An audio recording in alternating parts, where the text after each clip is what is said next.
just want to welcome you to not the 34th annual like my first email, the 36th annual Mohican 100. Welcome. It finally stopped raining. We might get a little rain overnight, but I've been out on the trails. There'll be some muddy spots and stuff, but our trails stay, for the most part, pretty dry. I won't guarantee the Enchanted Valley, or there'll be some spots where it might be a little wet out there. But really excited to have all of you here. I think it's a record turnout this year, which is amazing in all three races, really.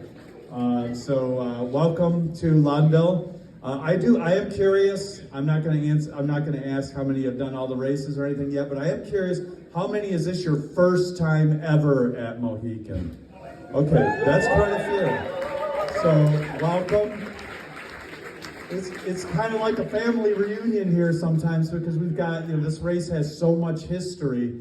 My involvement with the race, my name's Ryan O'Dell, I'm your race director. My involvement with the race was as a volunteer, which is probably most of the people that have gotten involved with this race. I was a pacer. I pasted Sandy Nypaver who was a record holder.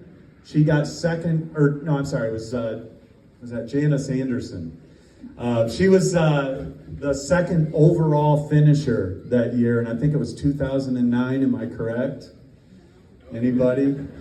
Do I have to look? I have to look. God, it's been so many years. Janice Anderson in 2000. So I was a pacer in the year 2000. I was involved in other areas, but I paced her in, and I paced the winner in that time. And the race was so close, man and woman. And still, in all of our 36 years, I think that was the closest. And the race used to be out at Mohican Wilderness. So you had this big climb up Stumball Road, and then you hit Big Hill Road, and it's all downhill to the finish. Well, it's an interesting story because the winner had come through. I paced him all the way in and then ran back to the aid station. By the time I got to the aid station, she had already come through. Janice had already come through there and was heading up Stumball Road. Well, it's dark out. I got my lights on. I'm fresh, and I'm a much younger man then. I'm 60 now, but I was a younger man then. And I'm running as hard as I can to catch this woman. And I see her just starting to gap and push away and pull away from me. And I finally caught her at the top of the mountain, and she's all exasperated. She turns around, shines her light in my face, and she says, "Oh my God, you're not a woman." She thought that was a woman that was going to catch her and beat her at the very end of the race. I said, "No, I'm your pacer. You about killed me." So we laughed about it and then just jogged into the finish. I said, "There's no one near you. You're the second overall." And that was my first real introduction to Mohican. So a lot of good memories here. And if you talk to any of the old timers that have been around here, there's a lot of stories, a lot of history here. If you saw the article recently in Ultra Running Magazine, they call this a Midwest Classic. It's a qualifier for UTMB and has been for a lot of years. It's a qualifier for Western States. How many are thinking about doing Western States in this group? So there's a few of you. This is a qualifier. It's automatic pretty much every year. We've got a great course. It is not going to be easy. I can tell you that. It's all trail for you first timers. It's all trail, and there's a lot of elevation as you've seen from the map. But it's beautiful, and I think you're going to enjoy it. Just a few things that I want to bring up that maybe I didn't bring up in the pre-race message. If you have drop bags to take over to Mohican Adventures, I'm going to point to it. There's a big white tent there, and you can take them in the morning. You can take them tonight. I would advise taking them in the morning. We have some raccoons here. And at Covered Bridge, they said they came across like commando gorillas across the river. So I would wait. If it was me, I would wait. Bring your bag in the morning. Come early enough before the start of the race. We'll have some lights up there, and there'll be a tarp there, so just throw it down there, and they'll organize all that. All of your drop bags that for now should go in that pickup truck, and we'll just keep taking runs tonight till they're all down there. And then if you do bring it in the morning, we'll have a truck here, a black truck that says eat meat or something. What does it say? Eat beef. It says eat beef. Anyways, it'll be here, and you can put your drop bag in there when you come at the start of the race, and we'll make sure it gets to Covered Bridge in the morning. So we've got all the aid stations fully stocked. All of our captains have budgets, so you might see different foods that aren't necessarily on the same old list, same old that you see at every aid station. So we like to keep things fresh, especially if you're going to be out there for 32 hours. So you might see some grilled cheese or pierogies or soup or just all kinds of different stuff out there. Our aid station volunteers are well seasoned and know how to take care of you. If there's an emergency, we don't have full United University Hospital service here anymore due to budget cuts, not with the race, because we offered to pay. But they can't fully support the race. But we hope to have physicians' ambulance here tomorrow afternoon in case there's any emergencies. But 911 is your go-to. Our fire department is really close, and they know how to get to everything. So that's only an extreme emergency. If there is an emergency or somebody on the trail, try to get word up to an aid station where we can get a hold of them. Everyone has my telephone number. I think we put that in there. Text works best here. So if something comes up or an emergency or something, I'm going to be available, obviously, for the whole race. So just text me, and I'll know who to get a hold of. I'm going to leave the signage to someone else here. Is Mr. Roy here? Oh, right over here. No, Stacy. Stacy, do you want to talk about signage for the race? It's pretty simple, pretty straightforward. I know I had a few of you ask me about GPS. You won't need a GPS for this race. It's so well marked that you're just going to be able to run and follow signs. And the split in the course is at Fire Tower, and they're going to be watching out for you too. So I'm going to turn it over to Stacy. She's marked most of the course. I'd say we had a very small marking team, so it should be mostly accurate. And if for any reason the course is mismarked or wrong, right here. Hey guys, thank you. So I like to say what Roy says first of all. First thing is just remember that we are guests in this park. There are still other people in this park all weekend, and there are going to be a lot of people in the park. So please do not litter. All right? Do not litter. If you get caught littering, you won't come back. I have two caveats about that. Number one, ain't no sign fairies here. Don't leave your garbage by a sign in the night. You know what that means? It means I have to pick it up, and I'm not picking up your garbage. So please don't leave your garbage by a sign. Number two is gonna make y'all feel uncomfortable, but pick up your butt wipe, okay?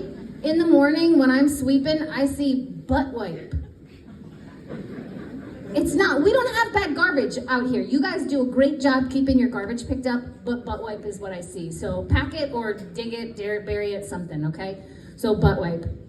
As far as signage goes, you're looking for orange flags on your right-hand side. There are some Lowe's flags out there, right? Some orange ones. And there are some pinkish orange ones. Those are easier to see. They're much better flags. But they're all going to be on your right-hand side.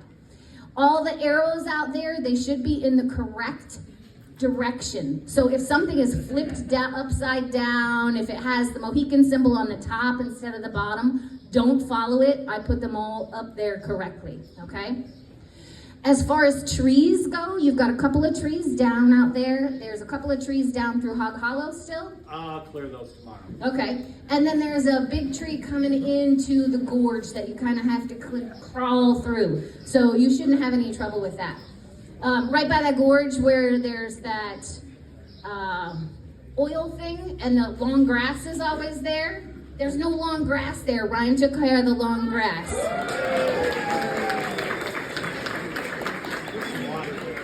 There's a little water. Who cares? It's the long grass that gets your legs in the morning, right? And thankfully, my manager has decided that we can change just a little bit. Tara has been gnawing at me for the last couple of years. We changed that last switchback going up from the covered bridge. I always mark it big. And you guys whine so bad. And Tara comes back and tells me every time, so I marked it short. You can go short. Yes!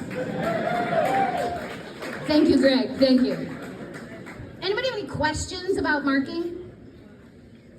All right, everything's on your right. It's a beautiful course. There's a box turtle out there that I saw this weekend. There's some little fawns. It really is great. There was rain this morning. I marked in it from 9 a.m. until 2 p.m., and it's really not muddy. These are the pants and the shoes that I wore, so you guys are gonna have a fantastic time tomorrow, okay? Thank you, have a great night. Thank you, Stacy. You'll see Stacy at the first aid station. She's Gorge Overlooked aid captain this year. So if you want to give her a hard time or you hate the way the course is marked, she'll be right there. Those trees on Hog Hollow, you won't be going down Hog Hollow till later on Saturday. And so I'm planning to go through there and clear all those out. The worst one that she talked about was, that one was a Widowmaker. And I just got that, I just got my clothes changed in time for this meeting, but it was a giant tree that came down. You'll be able to just kind of scoot over it now because it's clear on both sides. And I cut off the, anything that was protruding out of it. But it had knocked these big limbs down to where they were all stacked upside down against each other. And you would have had to go through these, and they were loose, so they could have just come down in any direction or on top of you.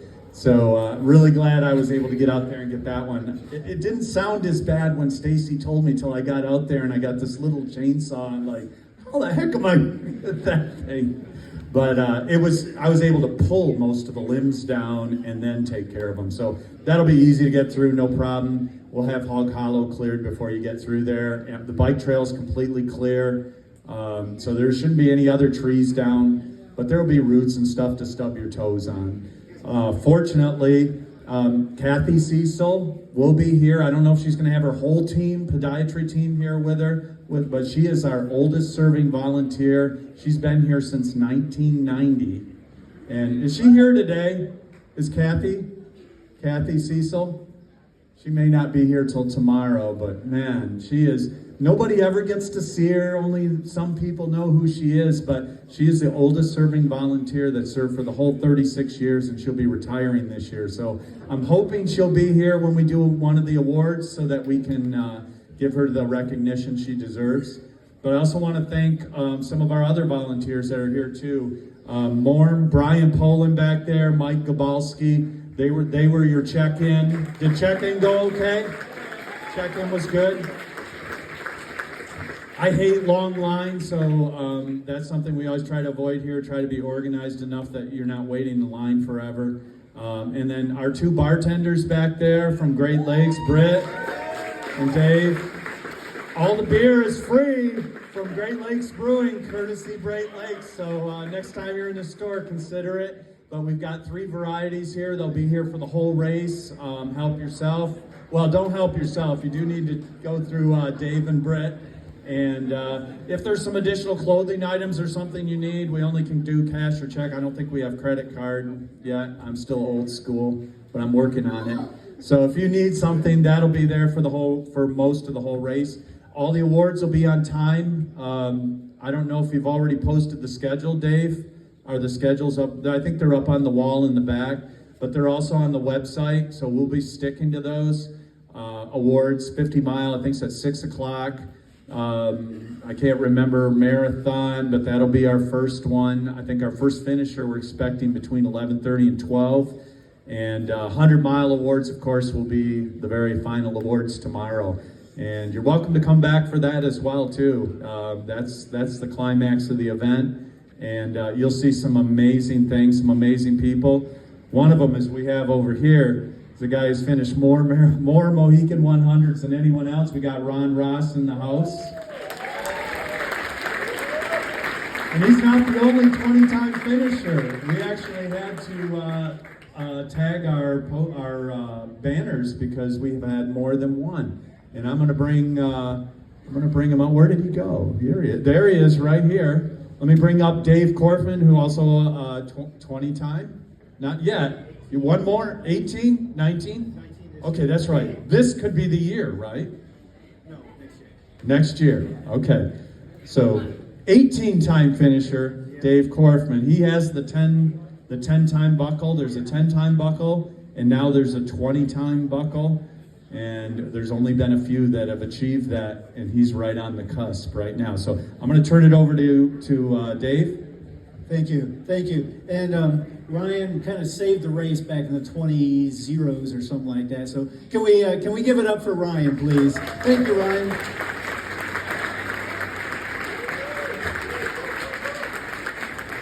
And also for cutting down that tree. I can't wait to see it by the gully. How gully? Okay, I want to see him. And Nancy, being here for 36 years, that's longer than Ron's been running. That's barely. The 20 time, I do want to highlight a couple of the people who've been 20 times. Ron Ross, right? Right there.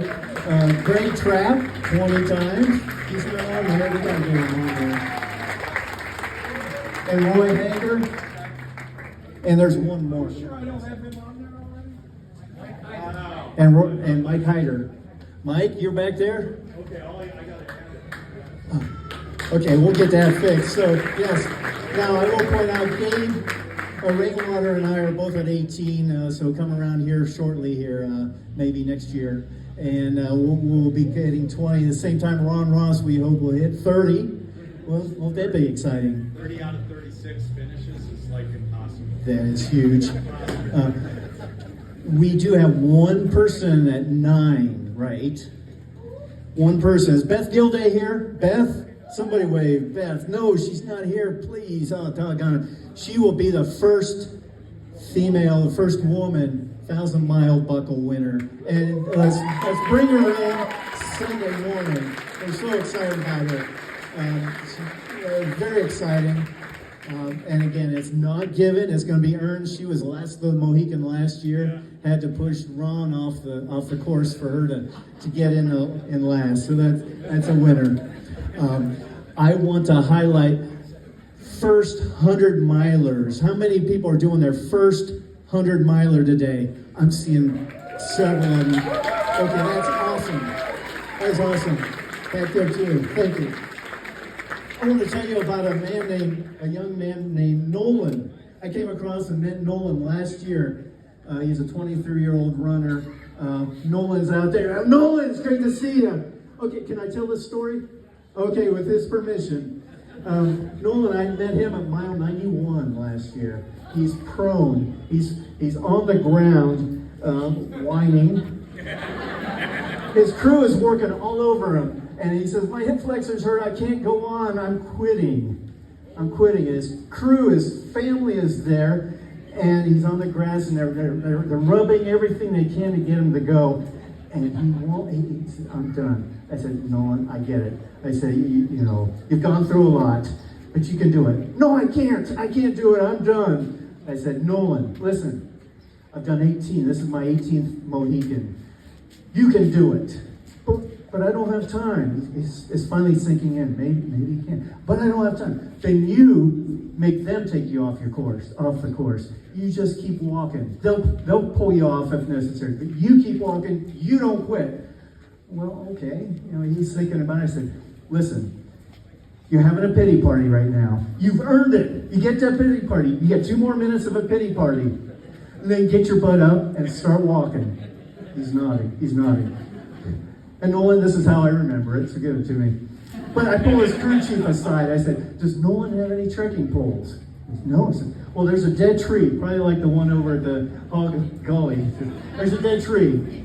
Pull off some limbs. He's going to look like Gandalf, but that'll get him to the end. He said, okay. And, they got him going, and I wished him well, and I kept on going. And I crushed it the last 10 miles. I thought I was doing real well. Okay, Crystal, maybe it's 12-minute miles, but I thought I was crushing it. I finished, and I was so excited myself, high fives. And I'm sitting down, probably about 2 minutes after I finished. Nolan's mom comes up next to me and says, Dave, Nolan's going to finish. I said, well, that's great. Where is he? She says, right over there. That son of a bitch, if this race was a half a mile sooner or longer, he would have caught me and gotten that coveted 67th place. But anyway, but think about it, you first timers.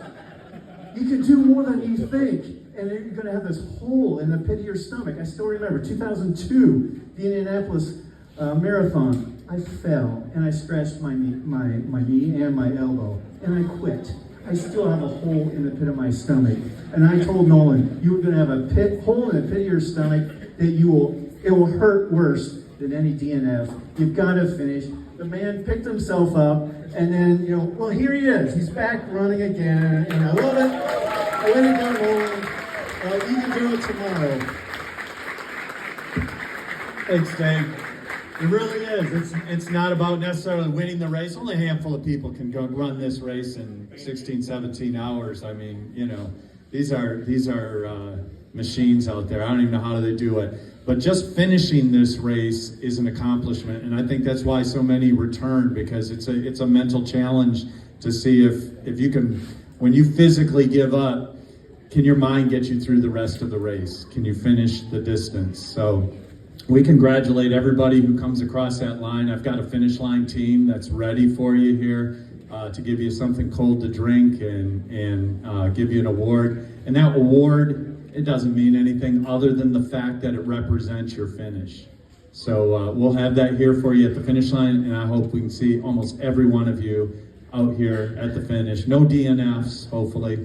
But if you do, that's unfinished business, and you got to come back, and you will. So.